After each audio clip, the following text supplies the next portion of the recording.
Bom, dentro da série de entrevistas com os candidatos que moram em Balneário Camboriú, vamos entrevistar o Ari Souza, filho, né?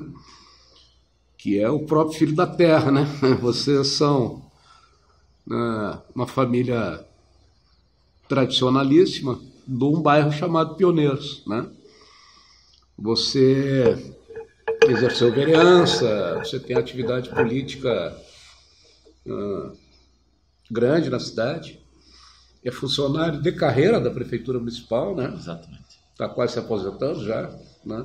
Isso mesmo. Não que você seja velha, que você começou novinho, familiares seus foram servidores públicos.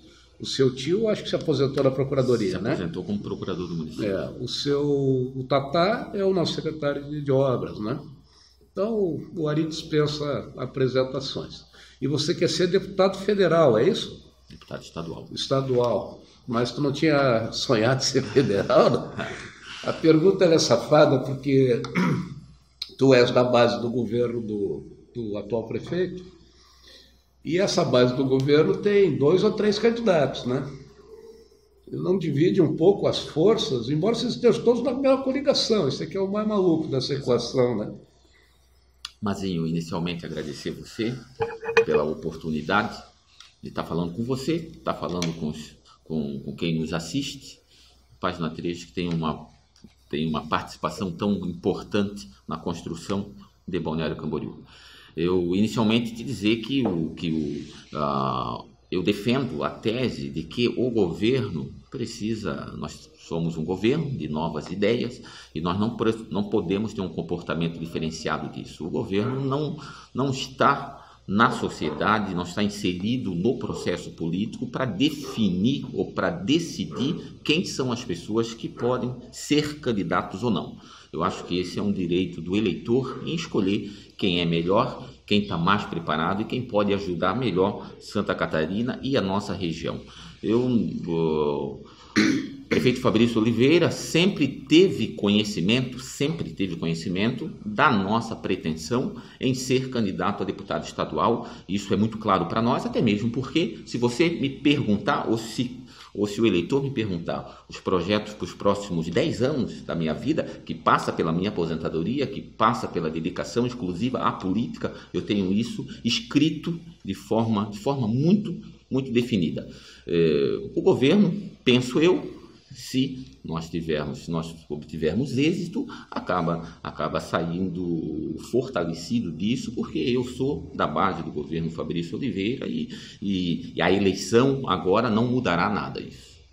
Bom, pelo menos para o público externo e até para os jornalistas como eu, transparece que ele está conseguindo administrar bem essa fogueira de mais de um candidato na mesma base, né? Isso é um fato real ou é uma impressão enganosa? Não, Mazinho, você veja bem. Não está privilegiando ninguém? Eu sou muito tranquilo nas minhas pretensões. Eu entendo que você caminhar em grupo, você vai muito além, você vai mais longe. Eu deixei o prefeito Fabrício muito tranquilo quanto à eleição do nosso vice. O prefeito nunca me pediu para não ser candidato, o prefeito nunca me pediu para ser candidato a deputado federal e digo para você que de forma muito democrática, eu inclusive acho que ele não teria esse direito e ele me respeitou, como eu respeito a candidatura do Carlos e o governo segue, nós temos alguns pequenos focos de conflitos, mas isso é do ser humano, aquelas pessoas que estão mais na base e que acabam excedendo, extrapolando aí nos seus comportamentos, mas nós estamos tratando isso com muita tranquilidade. Quando eu defini ser candidato a deputado estadual, eu inclusive não disputei a vereança. E eu quero que isso fique... Eu deixo isso muito claro, porque a transformação da sociedade, essa transformação que nós queremos, que nós buscamos, parte do comportamento do homem público. Tá? Eu não posso ser conivente aqui no meio de uma trajetória, isso não é crítica. Isso é conceito, isso é modelo de vida que nós adotamos. Eu sou muito firme nas nossas ações. Então, eu poderia ter sido candidato a vereador, acredito, com possibilidade de eleição, mas nós já tínhamos o projeto a ser candidato a deputado estadual e nós gostamos de terminar tudo que nós começamos. Então, se eu fosse candidato a vereador, se eu tivesse ganho a eleição a vereador, eu de forma alguma eu estaria me afastando para disputar uma eleição estadual. Tá, e por que tu acha que o povo deve votar em ti, então? O povo, inicialmente, Mazinho, eu acho que esse é o momento, eu acho que a sociedade passa por um momento em que o político com o meu perfil, né, com a experiência da gestão pública que eu tenho, de 32 anos, eu acho que é o momento apropriado para que as pessoas analisem os nossos currículos, não só meu, mas de todos os políticos, e consigam identificar quem nesse momento está mais afinado, está mais preparado para a transformação que nós precisamos. E a transformação, nós vivemos numa sociedade que no todo está muito doente, nós precisamos de intervenções que sejam sérias, fortes, mas ao mesmo tempo pautadas no conhecimento, e eu encorajo a dizer que talvez eu esteja preparado para enfrentar esse desafio. Agora, essa doença ela não está só lá em Brasília, ou no Palácio de Florianópolis, ou na Câmara de Vereadores. É muito comum xingar os vereadores, né? Mas um país onde 30 e poucos % vota num cidadão, ou pretende votar num cidadão que está preso, né? É uma frase que eu citei várias vezes aqui, nas entrevistas, do deputado federal Peninha, que concedeu a entrevista para nós. Diz assim: vocês ficam plantando arroz e querem que nasça feijão. É impossível votar em vagabundo e querer que o Congresso não seja de vagabundos, né? É mais ou menos essa a doença? A minha avaliação, você veja bem, essa questão de Lula, nós confundimos, a sociedade vem confundindo assistencialismo com justiça social. Eu luto por justiça social, é uma das minhas bandeiras. Eu acho que as pessoas precisam ter oportunidade, que é diferente do assistencialismo. Aquele assistencialismo que, na sua grande maioria, é utilizado como cooptação de voto, como forma de se perpetuar no poder. Em dado momento, e daí nós precisamos cortar da própria carne, em dado momento, o cidadão comum, desprovido de conhecimento, desprovido de cultura, ele não consegue fazer essa leitura. Então, nós temos uma sociedade doente, sem condições de fazer uma leitura mais apropriada do que é justiça social e do que é assistencialismo. E o PT, inegavelmente, isso é sabido, ele pratica a política do assistencialismo e deixa, mesmo que de forma inconsciente, o eleitor refém das suas ações, né? Como mudar isso? Eu não acredito que a nossa geração irá presenciar essa transformação. Isso é um processo lento que demanda de muito trabalho de base, de saúde, educação, né? Para que as pessoas possam mudar o pensamento e, consequentemente, o comportamento. Eu acho que isso vai ficar para os nossos filhos, mas cabe a nós tentar amenizar a situação. E qual é a tua pauta, se eleito for, para a nossa região, na Assembleia Legislativa? Você veja bem, eu discuto muito a gestão pública, né? E sou um admirador do trabalho ou do que pode ser feito através das regiões metropolitanas. Eu acho que é uma ferramenta excepcional as regiões metropolitanas na busca do desenvolvimento econômico, na busca de gestão pública de qualidade e outras ferramentas que nós precisamos para o nosso estado no todo. E quando você fala para a nossa região, né, dizer inicialmente que eu quero ser deputado estadual para toda Santa Catarina. Mas conhecemos os gargalos, conhecemos as demandas aqui da nossa região, que não são diferentes das outras, né? E o que nós precisamos é ter deputados que se proponham a fazer o que é da sua alçada, o que é da sua competência, que é fiscalizar o executivo, fazer chamamento da sociedade civil organizada, chamar a sociedade através de audiências públicas, através de consultas públicas, exigindo que o Estado aplique de forma acertada os seus recursos e, consequentemente, nós vamos ter reflexos não só na nossa região, mas para toda Santa Catarina, porque o grande problema é esse, a gestão pública. A população parece estar se dando conta de que o serviço público, ao invés de solução, é problema, né? 80% do dinheiro da aposentadoria vai para os 18% que são servidor público. E a crise econômica dos últimos anos, que é uma crise continuada, diminuiu os repasses constitucionais para estados e municípios, mas as folhas de pagamento desses entes federados continuou evoluindo, a ponto de cidades muito saudáveis como Balneário Camboriú estarem ali tangenciando os limites da lei de responsabilidade fiscal, ou seja, o Estado, o servidor público se tornou um problema. Você é um servidor com 30 e poucos anos, né? Você vivencia isso lá. Como é que vai fazer esse discurso na Assembleia, né? Porque ninguém tem coragem de fazer esse discurso, né? Do enxugamento da máquina pública, do diminuição dos privilégios, não só na Assembleia, diminuição dos privilégios dos servidores em geral. Sou funcionário público há 32 anos, defendo todas as conquistas que os servidores legitimamente alcançaram e conseguiram. Você veja bem, eu não consigo enxergar o servidor público como um vilão de todo esse processo. Muito pelo contrário. Muito pelo contrário. O servidor público, Mazinho, ele vive a cada 4 anos, quer seja municipal, estadual ou federal, ele vive numa ciranda louca de pessoas que se colocam na condição de gestores sem a menor condição de ser. E isso é uma das coisas que nós precisamos alterar de forma muito radical. Porém, tem algumas coisas que nós precisamos rever, é claro que sim, mas em benefício inclusive do servidor. O servidor público efetivo, ACT, ele quer sim que o serviço dele seja da melhor forma possível, que ele quer entregar o melhor serviço possível ao cidadão. Daí nós precisamos formação continuada, nós precisamos qualificar o servidor público, nós precisamos claro que quer, nós precisamos instituir modelos de ascensão funcional por meritocracia, porque o que é combinado não sai caro.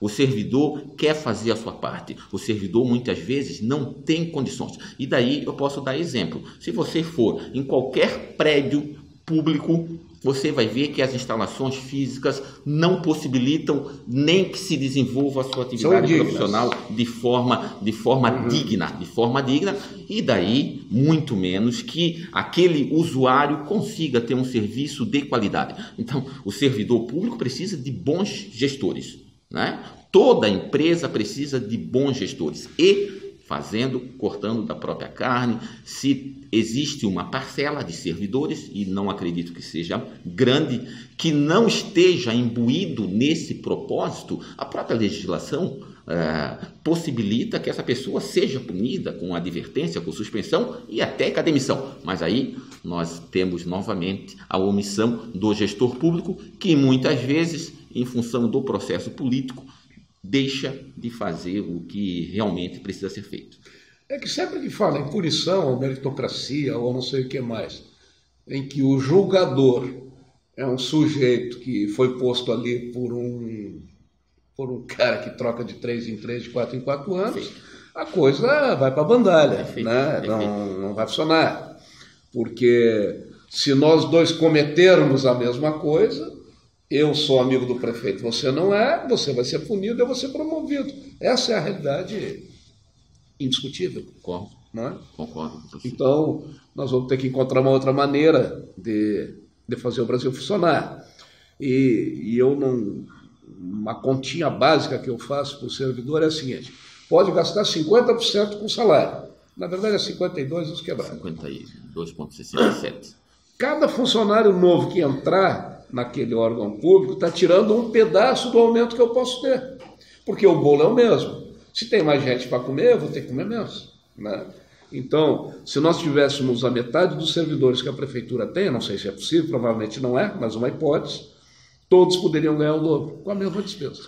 Eu arrisco a dizer que nós, em Balneário Camboriú, tomando como exemplo, nós devemos ter aí em torno de 1.000 funcionários a mais. Que não precisaria ter. Vindo de um governo irresponsável, um governo irresponsável. O governo anterior. Um governo anterior, irresponsável nesse quesito. Eu iniciei o governo como secretário de articulação do governo, Fabrício, e busquei essas informações e nós identificamos isso de forma muito clara. E eu concordo com você. Quanto maior o número de servidores, menor a capacidade do município ou do estado de conceder salários melhores. E daí você entra numa ciranda, funcionário que recebe pouco, que não está contente e que não atende a sociedade de forma adequada, de forma eficiente.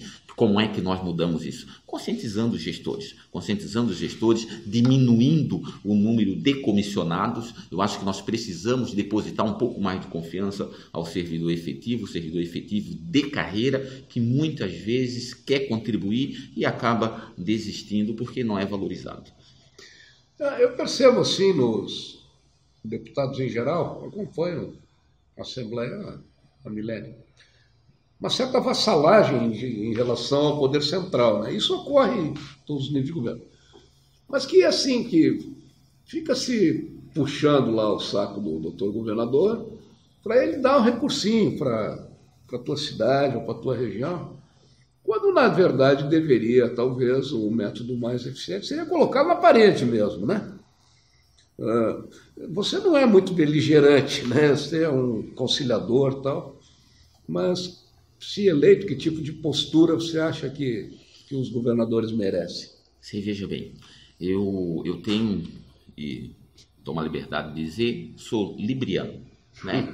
E divulgo isso porque eu acho que tem muito a ver com o meu comportamento de buscar, de fazer reflexões, de buscar consenso, né? Mas você presenciou, você foi testemunha, a cidade foi testemunha, e eu, enquanto na Câmara de Vereadores, eu fiz o que precisava ser feito, quer seja do prefeito, quer seja para o vereador, quer seja para o empresário, e nisso eu não abro mão. Eu não acredito também que seja através do voto, que o deputado ou qualquer outro parlamentar deva usar para pressionar o governo. Não, o governo, e aí eu posso dizer para você, o grande motivo da falência do Estado está em 3 grandes torres: corrupção, a gestão ineficiente e a terceira e mais poderosa é a falta de fiscalização por parte da sociedade. Se tem uma coisa que o político tem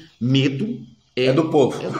É do povo. E o povo precisa usar essa ferramenta, e nós temos um cientista político que diz que maior do que o poder do voto é o poder da fiscalização. Se nós for discutir, Mazinho, questões administrativas, eu vou dar como exemplo a você. Todas as leis orçamentárias, elas precedem de audiência pública. Ou seja, o poder está na mão do povo. Quanto gastar, como gastar, sim, aonde gastar. Mas não vai ninguém. Mas não vai ninguém. Várias que se realizam. Exatamente, aqui, mas as pessoas não vão. Isso, você falando sobre isso na sociedade, as pessoas não conseguem se conectar. É por isso que eu digo, a gestão pública de qualidade, conciliada com parlamentares que querem realmente contribuir, que entende a sua função dentro do processo político, eu acho que nós conseguiríamos mudar a situação, né? Então, eu, em sendo deputado estadual, eu quero estar próximo do cidadão, levando ao cidadão quais são as prerrogativas do agente político e quais são as prerrogativas do cidadão, de que forma nós juntos nós podemos mudar esse estado de coisa. O que eu fico pensando no teu caso, o que te move a ter a vontade de ser deputado? Porque cometeu a indiscrição aqui, você, depois desses anos todos na prefeitura, você tem um belo salário na prefeitura. Além disso, você é um empresário bem-sucedido, você tem sua empresa, né? Que provavelmente lhe dá mais dinheiro do que a própria prefeitura, então dinheiro não é o seu problema. E nem falta de serviço, né? Então, o que você quer se incomodar ainda de ser deputado, Ari?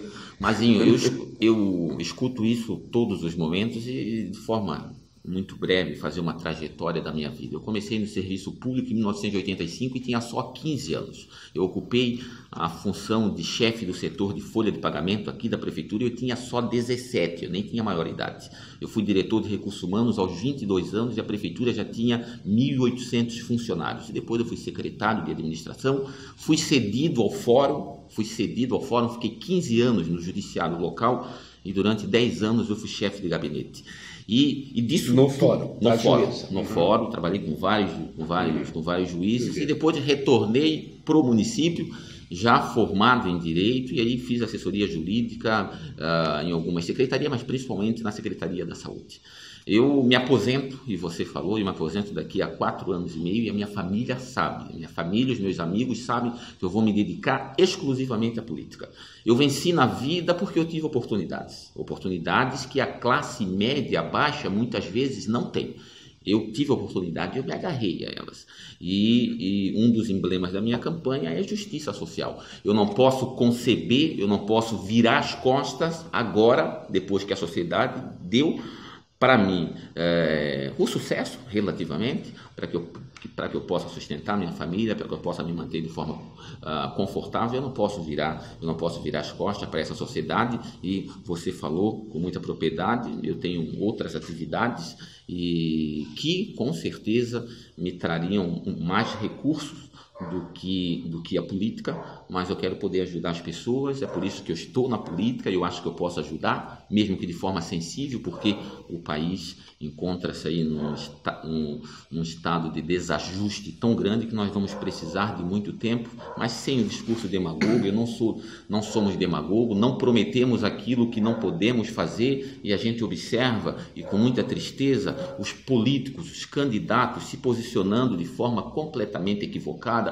A pessoa que diz que vai construir escola, que vai pavimentar a rua, faz uma confusão, uma miscelânea na cabeça do eleitor, que não é. Eu vi algumas outras entrevistas, o cara dizendo, e você até falando, mas esse governo federal e tal, e o eleitor, o cidadão no todo, ele não está preparado para discernir, está muito vulnerável por tudo que acontece e acaba utilizando qualquer promessa como um único fio de esperança. É fácil de enrolar o eleitor, é fácil de enrolar o eleitor. E aí a gente volta a deixar tudo do jeito que está. Mas só para te responder, eu acho que seria aí um desfecho para a minha vida profissional excepcional, se eu tiver a condição de ser deputado estadual. Estamos trabalhando para isso e tenho de forma muito clara, e já falei para você, o propósito de ser prefeito de Balneário Camboriú. Só encerro o meu ciclo na política se eu tiver a oportunidade de disputar uma vaga a executiva. Pois é, essa eleição do dia 7 de outubro próximo, eleição, 40 dias de campanha, né? Muito curto tempo. Ela é meio que balizadora da eleição de outubro de 2020, né? Porque quem sair bem nessa urna aqui se habilita automaticamente na disputa lá. Se o atual prefeito estiver bem, ele é o candidato natural à reeleição. Se ele estiver mal, o povo vai removê-lo, né? Assim funciona. Mas habilita a ser vice, habilita uma série de pretensões aí, né? Você tem isso presente no seu horizonte, né? Você veja bem, eu sou pragmático e não fujo da discussão difícil. Você veja bem, por que eu não fui? Por que o Ari Souza não foi candidato a deputado federal? Porque daí, neste modelo, eu estaria só focando 2020. Sim, porque nós não teríamos condições, nós não teríamos chance, mesmo que elas sejam poucas. A candidatura estadual, a candidatura a deputado estadual, nós temos uma chance. Né? Uma eleição difícil, mas nós temos uma chance. Eu estou num partido que aqui na região da ANFRA eu sou o único candidato. Entendeu? O partido está focado para eleger deputados, porque em 2020 o modelo que se impõe, em que não é possível as coligações, requer que os partidos estejam fortalecidos. Nosso projeto, a majoritária, passa pela reeleição do Fabrício Oliveira. Nós estamos imbuídos, o PPS é base do governo, está imbuído na reeleição do Fabrício Oliveira. Mas política é uma construção. Nós estamos, sim, claro, criando musculatura, apresentando à sociedade um outro modelo político, outras ideias, outras características. Eu sou extremamente formalista, solene com as questões públicas e eu acho que é isso que nós estamos precisando para o serviço público. Quantos votos precisa? Nós trabalhamos com a hipótese de ter que alcançar aí em torno de 25 mil votos para que nós possamos estar disputando as últimas vagas da nossa coligação. Essa é uma leitura muito transparente, mas é possível. Voto para Chu. E a Dani está sinalizando ali, você tem 5 minutos para pedir esses votos, então, para as pessoas que estão nos assistindo. Obrigado, Mazinho, obrigado a todas as pessoas que nos assistem. Inicialmente eu quero pedir o voto para a Dani, que está fora da imagem, e para você, como de forma respeitosa pedir o voto a todo cidadão de Balneário Camboriú, a todo cidadão da região da Anfra e a todo o povo catarinense. Tenho coragem de pedir a vocês que antes de decidirem votar em mim ou qualquer outra pessoa, que vocês analisem os nossos currículos, que vocês analisem as nossas trajetórias e aí a nossa trajetória e só depois disso, decidam e votem em quem vocês querem que sejam os nossos representantes de Santa Catarina. Eu defendo justiça social, eu quero que a nossa sociedade possa efetivamente se transformar, se não for por mim, mas que seja por um cidadão de bem, depois de você verificar e depositar o seu voto de confiança. Muito obrigado, fiquem com Deus. Agradecemos a tua presença aqui, desejamos sucesso nessa caminhada, e que esses valores que você cultiva, que eles frutifiquem. Boa sorte para você. Eu vou só concluir. Pedir o voto, meu número é 23123, Ari Souza 23123. Obrigado. Obrigado, Ari.